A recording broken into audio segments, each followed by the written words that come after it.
Welcome to the show from Crown Plaza Hotel. I'm Victoria Rubadiri. From the first little kicks in your belly to their first step, to their first word, watching your first child grow is a magical experience. But let's be honest, those are the experiences and the moments that you usually share on social media. So what is it really like being a first-time parent? Well, we have some that we're going to talk to who will give us the real talk when it comes to parenting child numero uno. Well, let's meet them now before we start the conversation. Shiro Sierra is a doula and a childbirth coach with 8 years' experience in the healthcare industry. She's had lots of experience helping mothers during pregnancy and post. Get ready to get some nuggets from Shiro. Elsa Munyi is 26 years old and this is her first pregnancy. She says it's been challenging but manageable. Get to hear her experience so far. Robert Bell and Lillian Kerubo have a 2-year-old baby girl. The parents of the toddler say the last 2 years have been quite interesting, and you're about to hear why. George and Karimi Kagwe haven't reached a year yet, but they are close with their 11-month-old daughter, and you're about to hear their journey so far of being first-time parents. All right, hashtag Victoria's Lounge is how you can chime into the conversation on social media. Let's get started. I was telling my guests earlier that I need to dial back a couple of years to get to where they were. And I'll start with you, Elsa. You're 8 months now. Yes. So take us through, what it was like. Of course, you first found out you're pregnant. Now the changes, the physical changes that go through in your body. What was that like? Wow, where to start? A whole 8 months back, yeah. A whole 8 months back. Yeah, I remember first of all, I was shocked, I was scared, I thought I was dreaming. And then, my body told me, you're not dreaming, you need to go see a doctor, go find out. Because I was experiencing a few changes. First of all, I felt like I was always fatigued, so I thought maybe it's with all these changes, with work, moving out and everything, Then I found out, Next thing I took a test and I was like, surprise. They're coming, ready or not, So for a while I was scared, I was worried, but I decided to start talking about it. First I had to tell the father.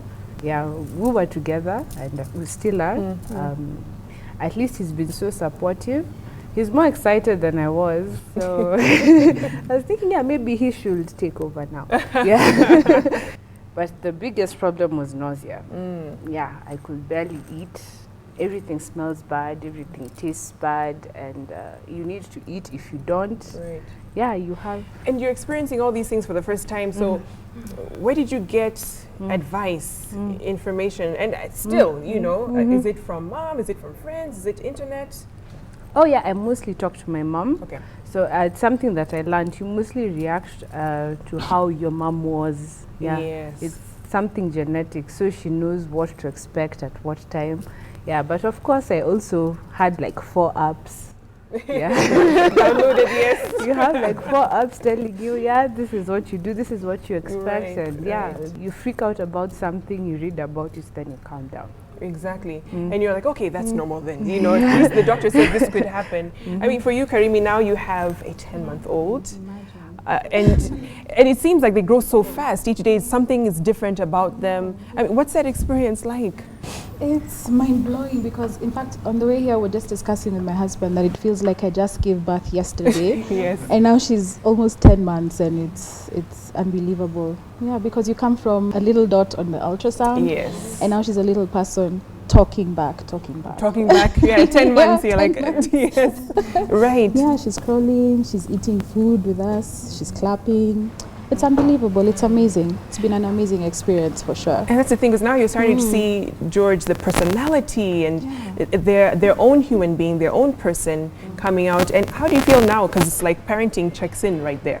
First of all, it brings a lot of arguments because that's your personality. No, that's your personality. So it brings a lot of arguments in the beginning, but then you just have to come back to the team effort. We don't want our child to be a child of tantrums, so this is a tantrum. So let's deal with the tantrum right now, or else it will grow into this snowball effect and be this huge, humongous thing that then we can't be able to deal with. So that's where parenting now commences. Hey, don't touch the electrical socket. We're not moving no sofas for you. You're not the queen of this house. I'm the king. Say I'm the king. I'm the king. And so, I mean, so that's where exactly. So the parenting is just consulting each other, but most importantly, I think just consulting God, talking to God, and having a God-led parenting is very important. Yeah, exactly. I mean, it's trial and error. And for you, Robert and Lillian, you have a 2-year-old, and you're speaking of tantrums, and you're in that stage, like right in the middle of terrible twos, which for a long time I thought was a myth. Until it happened, I was like, okay, so these things really do happen. How are you dealing with that stage? Oh, first of all, it's understanding or knowing that this is the way that children will explore and learn. Yes. I mean, they will not know that something is hot until they touch it and realize that it's hot. Right. And so understanding that this is how they grow and it's a stage helps you to calm down. But at other times, you're like, wow. This I'm not taking this anymore. Yeah, it can be quite nerve-wracking. But understanding that they have to go through this, and it's a stage and a phase, and it's important in their growth and their maturation. I think that's what gives you peace of mind, that they'll eventually grow out of it, you know, and find themselves. And for you, Robert, what were your, I mean, for dads, it's a bit different. You're not the one physically carrying the child, or, you know, I guess when it comes to breastfeeding, of course not. But, you know, there's other aspects that you also feel, goodness, am I up to the task? Can I do this? Did you ever have those moments? For me, it's different, Vicky, I guess, than different dads, because my wife is she's a doctor and a pediatrician. Yes. So being the man that I am, she doesn't know this, I never told her, is that I needed to step up my game. I needed to know what was happening. And as you said, I don't know that apps, and I tested different apps. So I was getting like cheat messages. Okay, this is what will happen. This is how you prepare. So if we're in week 4, I would be looking at week 6, what to prepare. So that when she mentioned something, I was like, yeah, actually, you know, that's what happens, and this chemical reaction, whatever. So for me, it was a lot of pressure because I was like, she's gonna come home and start talking very technical biological terms, and I'll be like, okay. So I didn't want to look that way. But he panics too much. Because like a small thing like the baby pukes, oh, let's rush her to hospital. I'm like, I think you're talking about yourself, because if the baby coughed when the baby was young, 10 months, she said, I think that's a aspiration, something. And then I'm there like Googling, what is aspiration, blah, blah. I was like, no, I don't think so. And so the saying is true, guys. For us, it's difficult because doctors make the most difficult parents and patients. So for her, it was, I'm sure you can. No, she can relate, yes. It was so. Yeah, I mean, so you're the doula, you've had experience with countless mothers. I mean, just take us through from at least the beginning stages, at least where Elsa is, and what most women go through psychologically. Of course, physically, the change is there, but you're literally mentally preparing yourself to be a parent, whether you like it or not. The child is coming in 9 months, you know. So what are the processes? What do they go through during that time? I think initially Elsa said that she had a lot of nausea and fatigue, and those are usually the fastest symptoms at the first trimester. You get very tired. No one's going to tell you to sleep, because the sleep just takes over and you want to put your head down and rest. Yes. There's also food aversions and cravings. You smell an onion burning, and that's the worst thing you've ever smelled, because of the food aversions. The hormones are all over the place. And then you move from the first trimester, you go to the second, and second is like the honeymoon period, because all that lifts up. You start feeling more energetic, you're starting to enjoy the pregnancy, you're not feeling so tired. And now she's in the third trimester. Yay! Awesome, yes. She's almost there. The home run, yes. You know, now she gets, sometimes the third trimester can mimic the first. You start to feel tired, anxious, because you know what's coming. You're about to have your baby, and as you said, she's gonna come or he's gonna come out regardless. So it's things that you need to prepare for, and it's also an exciting time, because you start planning for your baby. You start to visit the hospital and see where you're gonna give birth. You decide on your doctor. what clothes are you going to buy. There's baby showers to look forward to. So it's a nice time. Speaking of the baby coming, labor. I remember before I had my daughter, one of my friends said, it's death. And I'm like, oh, like what in the world, you know? For you, I mean, what are some of the jitters that you have of that experience? And I'll ask these ladies too. To be honest, I'm scared. And I've been talking to my mom, and how she doesn't hide, she'll tell you, oh, I think you felt pain. You just wait till it's you and your God. Right. I know it's terrible. People who have gone through it before, they don't make it easy. I mean, they'll tell you all these horror stories, and you're just like, okay, I mean, is there another option, of delivering this child? But for you, Karimi, what was your experience like? The good thing is I have two sisters who'd already given birth, so they're the ones who gave me the 4-1, the real 4-1. Yes. So, and also I'm a bit crazy in that I went on YouTube and watched some videos of birth. Really? Oh gosh, no, I like to prepare my mind because I believe it starts in my mind. So if the mind is calm, I'll be ready. So I watched a CS, I watched a natural birth. And then I told George to watch, and he's like, nope. I'm not watching. I'm not watching it at all. But one thing that really helped me the most is that we did a pre-birthing class with our midwife. And she broke down every single step of the way. So it helped us to prepare and understand exactly what was happening in our bodies. And my body. I'm saying our body like we're together. Though sometimes the fathers would experience the symptoms though. I mean, our pregnancy and even after. So that really helped a lot because I wasn't now, guessing or trying to panic and things like that. So that helped. George, do tell. What? That experience of delivery and labor. Because I mean, you go through it too. You may not be physically carrying the child or delivering, but you go through the same. The whole 9 months you're there. You're the one being told, I'm tired. I'm hungry. I thought we just ate I want sausages. Hey, it's 1 a.m. I want pizza. Go get it. So, I think for me personally, all through the days we started learning about pregnancy in school, it was always something that caused something fuzzy and queasy in my tummy. I was like, why are we talking about this? Let's be done. I used to go under my desk. I used to be like, I need to go to the loo. So coming into the point where now my wife comes and tells me, hey, we're pregnant, and I'm like, that's great. We thank God, hallelujah. But then the queasy thing still came back. So until a day, a friend of mine came to me and was like, hey, G, what's up? Hey, so I found this midwife. You need to go see this midwife. This midwife will change your life. I was like, so in my mind, a midwife is an old woman, with a stick. You'll have a child in shags and the likes. So I was like, you know what, let's go see her. And told even my wife was very skeptical. She was like, hey, whatever. So we went. And when we went, she's like, hey, this lady, she's modern, she's talking English. I'm like, so she's talking English, and I'm like, hey, this is something I'll be interested in. So she was like, I have a class, 10-week class. So we went through the whole 10-week class. And the thing that I got out of the whole thing, which is something very simple, but then it's just the aha moment, is when God creates a woman, he puts in that, let me call it chemical X, that woman will bear a child and bring out that child in the most natural way possible. Right. For me, that was mind-blowing, and I was like, and it changed my mindset, so it changed in my mind and everything changed. So even the day she was delivering, I was there. I was there in the delivery room, watched the whole thing. Our baby came out in style, sliding, slid out of the birth canal, cut the cord, received the baby. Wow. It was all nice. Yeah, so it was a great experience, I must say. And for Lillian, Robert had mentioned how you're the doctor, you know everything. And I'm sure you probably gave your obstetrician hell, okay? No, that's not right. Or, when they're administering something, are you sure it's the right CCs or whatever?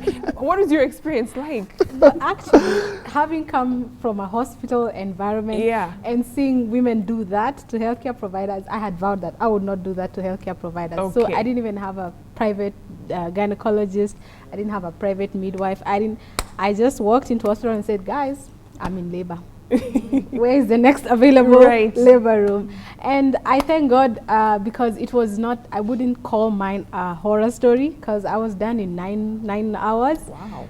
And the worst pain was like the last 1 hour when I was like 9 centimeters dilated. So I wouldn't call mine a horror story. And Robert was there with me the whole time. Actually, she was quite good. She did vow that she wouldn't give them trouble. And kind of back to like your first question, I think I was too super excited. Okay. So even pre-labor, I mean, we prayed about our pregnancy. We said we want to get pregnant. Everything happened in sync. And I'm a sucker for just right execution. So I put on a special diet before we got pregnant. Wow. I put on a special diet during all the trimesters. Never had morning sickness. Wow. Just a little bit of back pain. It was like smooth. I wish someone was recording us for like a reality show. It was just good. Wow. Because we really prepared psychologically and mentally. Yes. And I didn't just rely, as a man, I could just say, my wife is a doctor. Let me handle it. I said, I still have to be the man. Yeah. I still have to be the man and support her. Which means if it means learning all this jargon and everything, I do it.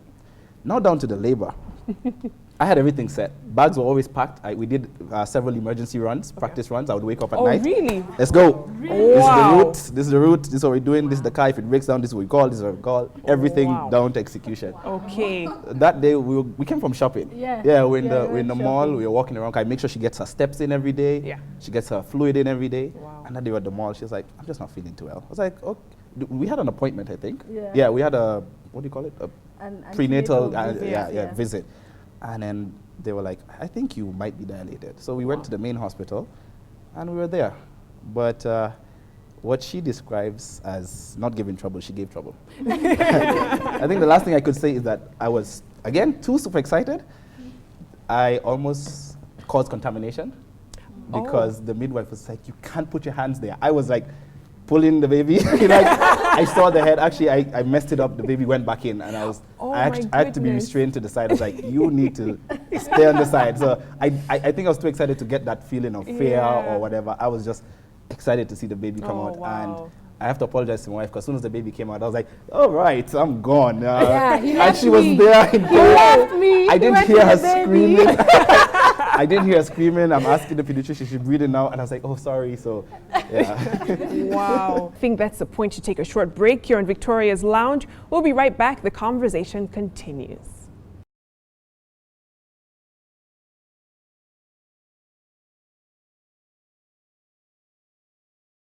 All right, welcome back. We were talking about the whole labor story. Now, baby comes into the home.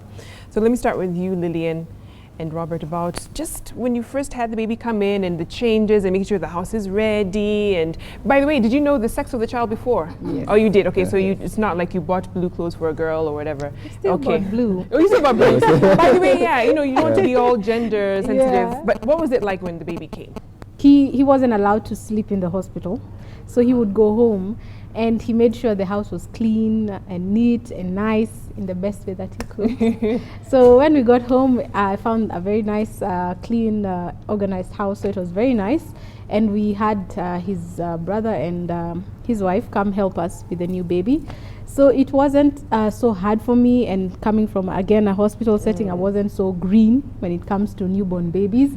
I mean, at that time, they don't need much, just the boob, changing the diaper, and they're good to go. Right. Yeah, unlike now.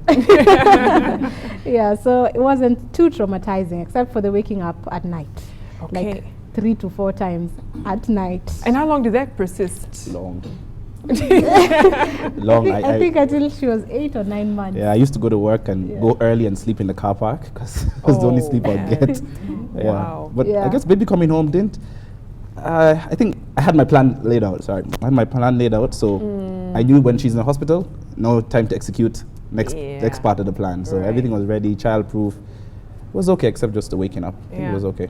I mean, Inshiro, what would you recommend for parents who are just getting the house ready and everything and shopping and the big thing I'll even ask you guys about is visitors coming to the house when the baby's just born. I know that's a different dynamic. But I mean, what would you recommend when it comes to preparing for the baby? I think it's good to plan ahead and know, yes, my due date is going to be on this day. So a month before, have everything done. You have your cot, If it's getting a nanny, you have somebody you've identified that will help you with the housework.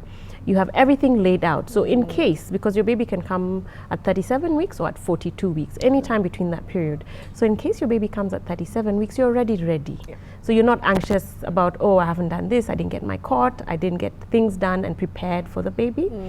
And usually the night time waking up is usually the biggest nightmare for any new parents. Yeah, yeah. And babies will wake up. They will wake up because they're hungry and they need to be fed. So it's important for moms and dads to be psychologically prepared for that time. Yeah. And you encourage sleep when baby sleeps. Yes. Usually you don't sleep, so you start doing other things, and then baby wakes up and like, oh my gosh, I haven't slept. So you're anxious trying to feed her, you're exhausted.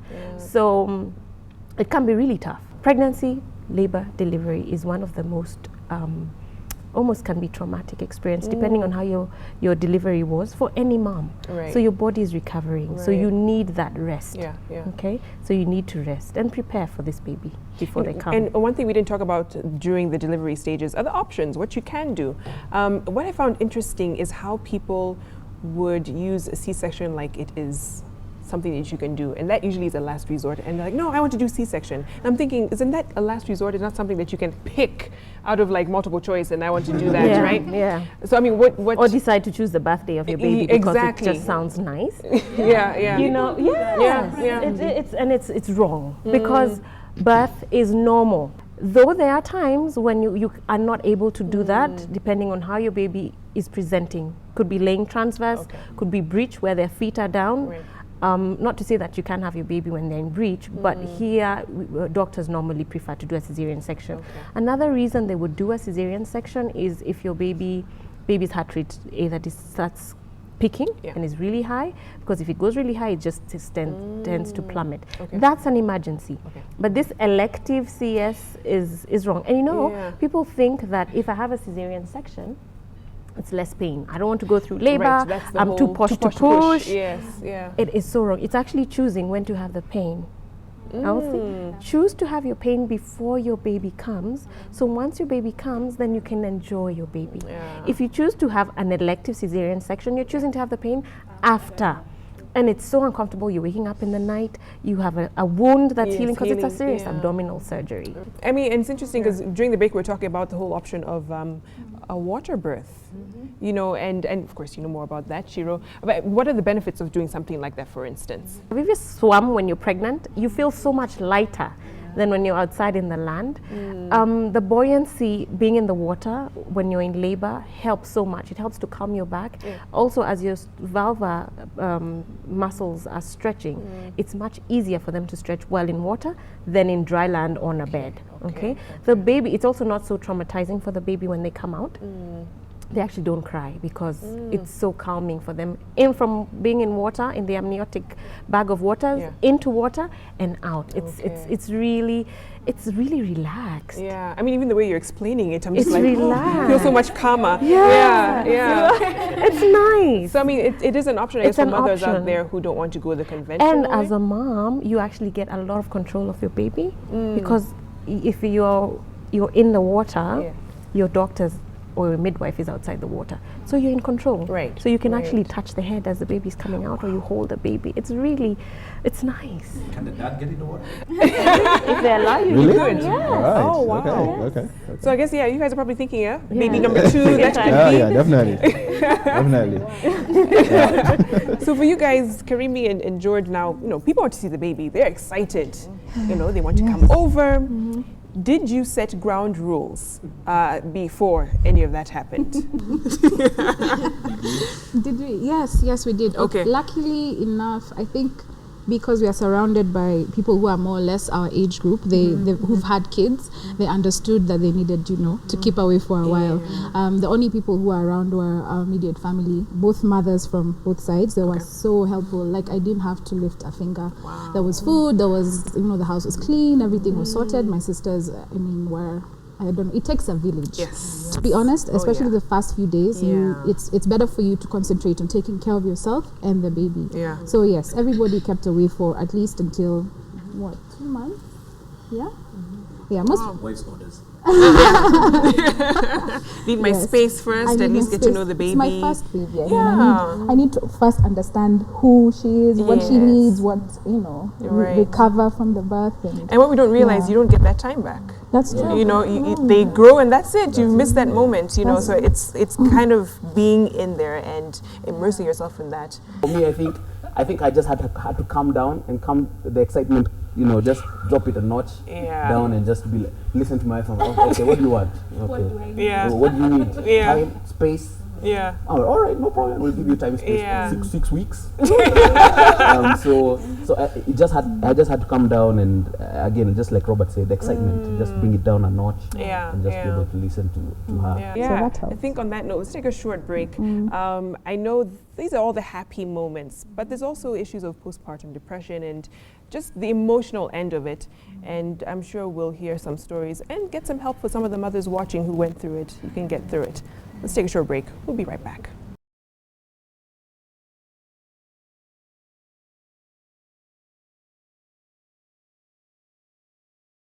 All right, welcome back. You're watching Victoria's Lounge. I love the stories and the encounters I've been hearing about the moms and just taking me back to what it was like. Throwback. It's not Throwback Thursday, but it will when it airs. You know, I just want to kind of get from you guys, Lillian, if you actually went through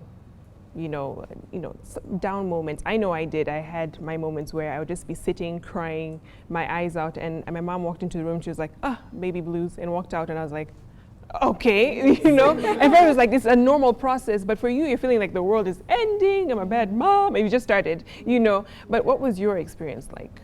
The waking up at night, sometimes I'd be like, why is my baby doing this to me? Doesn't she realize I love her?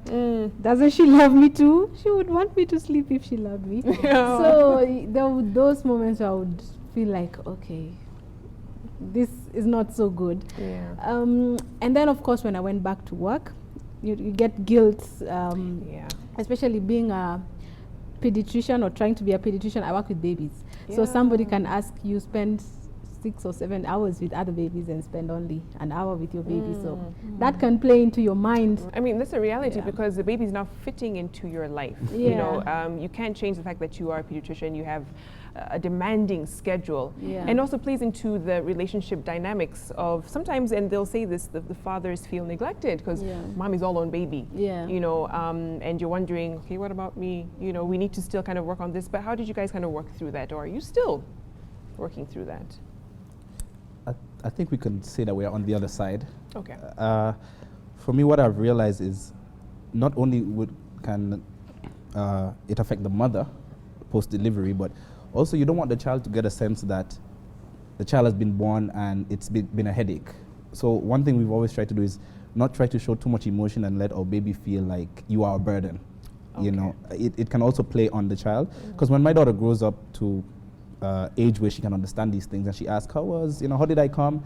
We don't want to describe the pregnancy and periods after the pregnancy when she comes home as a traumatic time. You know, we want to be able to say as adults, okay, yeah, you gave us a little bit of trouble, but it wasn't that bad. Because, you know, for us, our parents would just plain out tell us, you just gave me too much trouble. You are a problem child. You know, I think psychologists now are telling us that can play on a child's mind. So that's something I really try to look out for. As much as I'm want to, you know, let the emotions out. I don't want my baby to know, especially when they come of age, that, wow, you mean I gave you so much trouble? Am I not special to you? Wow. So for me, it's so nice when she just doesn't cry and I can see mommy's frustrated.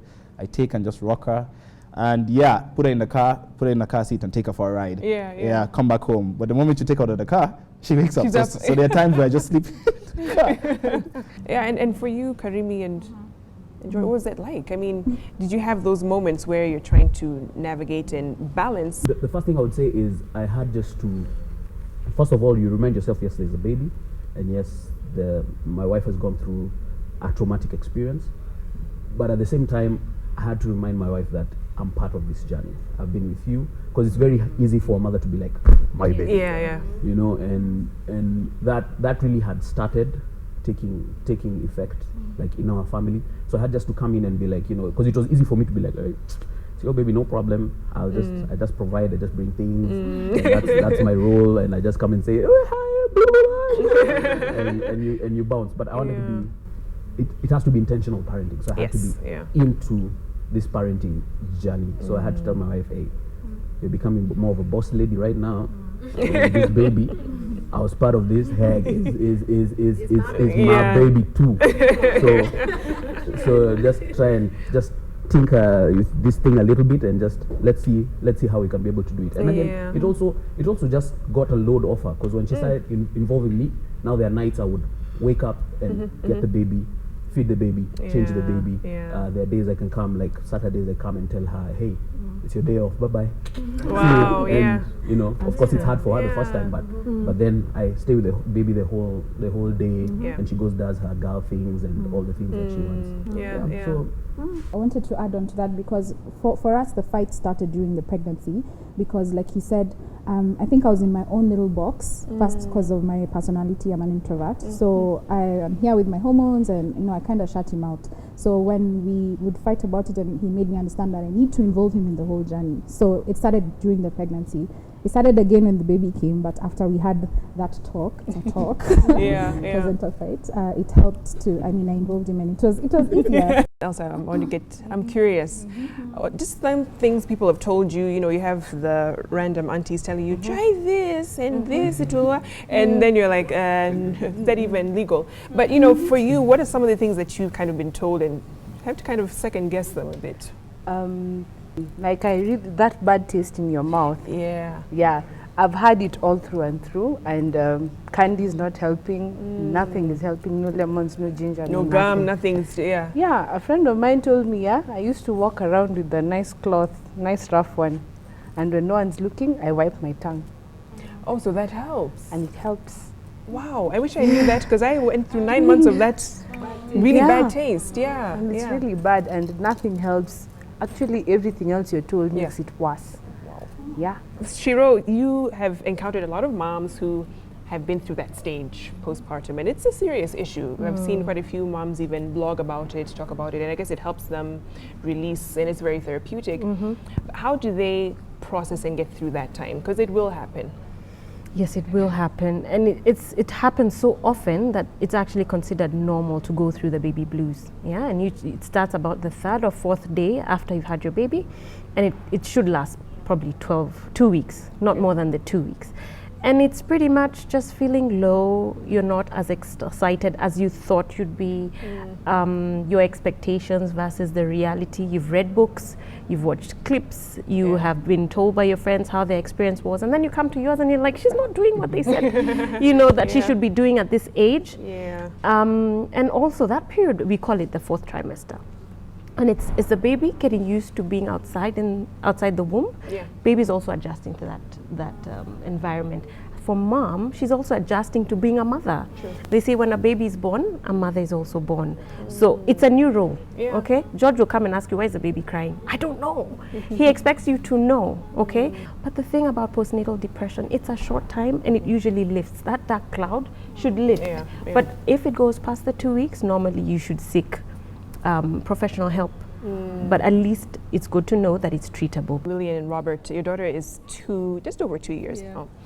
Do you find yourself sometimes slipping into the same parenting tendencies that your parents had with you? You know, when you become a parent, you say, my mom did this and I didn't like it, so I won't do this to my child. So you sort of start parenting with what not to do rather than what to do. And then as time goes on, you realize, kumbe, my mother knew what she was doing. So one of the things, for example, I had said I wouldn't do is hit my child in anger. We spank, we believe in spanking. But I'd said I wouldn't hit her in anger. I would tell her, this is not right, don't do this, and for that you're getting 3 pinches or 3 slaps or whatever we have chosen to do. But sometimes I'm like, come here, papa, papa. And I'm like, by the way, I beat you because you did this. So we fall but we get up. True. Very true. Robert. The way I answered that question is when we take our child to probably visit my mom, and I see the way they interact, that is when now I get to realize, whoa, I'm actually doing what I saw her doing. Because, you know, parenting, unlike anything else in life, you'll only learn from what you've seen. And what you've seen, even if you spend time with cousins and relatives and uncles, you'll do what you've seen your parents do. Because you don't know any other way. Right. There's no class you can go to teach you how to parent. And then number two, is your child most likely, as I think George was saying, will show the personality of the parents. You know, you're saying, that's you, that's me. So I think it's so engraved in our mind that when we were younger, when we expressed that personality, this is how our parents dealt with it. So you automatically do it without even thinking. One thing we've discussed and we've tried to do is discuss what is happening. Maybe every week have a day we sit down and said, okay, so we've been trying this, we've been doing this. Is this how we really want to do it? How do we go about doing it? So we just have open discussions as to how should we try and avoid that? Because times are different now. Yeah, true. Our 2-year-old can operate a tablet and go on YouTube. So you won't learn how to do that from your parents. You have to sit and decide how do you want to do it. And I think one thing people have to remember is that you are the parent. Right. You are the parent. You have to set that boundary and let them know. So sometimes even when I spank her, she comes to me for comfort. So I was like, but I just spanked you. You know, but it's good that she knows that discipline and love comes from the same hand. Yeah. Wow. I mean, and there's also that dynamic of parents also disciplining and parenting differently. And do you find that's the case with you guys? Yes. I can already see the difference. Personalities. In parenting. Yeah, because I think I'm very... George says I think a lot in a box. I'm not as open-minded as he is. So like he mentioned earlier, sometimes he'll spend a whole Saturday with her. And on that day, all the rules are broken, you know. I mean, because when she's with mommy, she's watching baby shows, you know, on YouTube. But when she's with daddy, she'll watch the action movies that he's watching. So by the time I come home, my child is so wired and has so much energy, and she was given a bite of chocolate or something, and you know. But I understand. I think I like the balance because, you know, mom has this and daddy is like. So she'll get a bit of both, and I think it will bring out. I can already see her personality coming out in that way. She'll have her deep moments, and she'll have her hyper moments. So she has a nice balance with the two of you. The thing I like about from our parents is they laid down the law, and I think that's the thing. Like, I'm that kind of guy. I lay down the law. I'm like, I'm not moving that sofa to hide that socket. I've told you. When I say no, she actually she knows it's no. Mommy says, no, don't do that, baby. Don't do that. And she's like, she was doing whatever she was doing. And daddy talks. But when I talk, I lay down the law. It's the principles and the foundations that they rooted in us that now you're bringing to your kids. But then you'll have your different styles, throw in something here and there. And it depends because every kid is different, you know, and you have to see what works for them and what works for you. But we have to close it here. Thank you so much. Thank you so much for your stories, for your honesty, for your insights. All the best, Elsa. You're almost there. And you have some great support here. And to those moms watching, I hope you learned something as well. Don't beat yourself up. Give yourself a bit of slack. You know, you're not going to be perfect. Neither is your child. But the journey is going to be one beautiful one.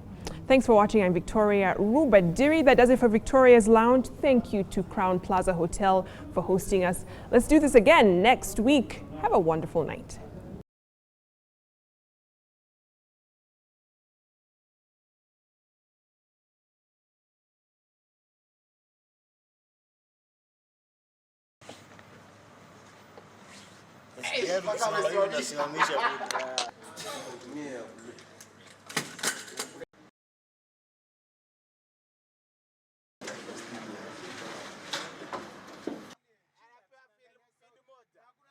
Nice. Great.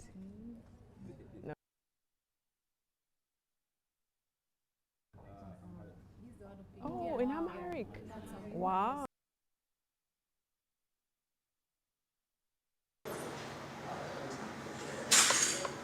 Basically talk about all those stages. Your experience. Do you have 17, 23? Yes. Great. You can, yeah, sure. Sawa. As you're stretching, the water doesn't mix.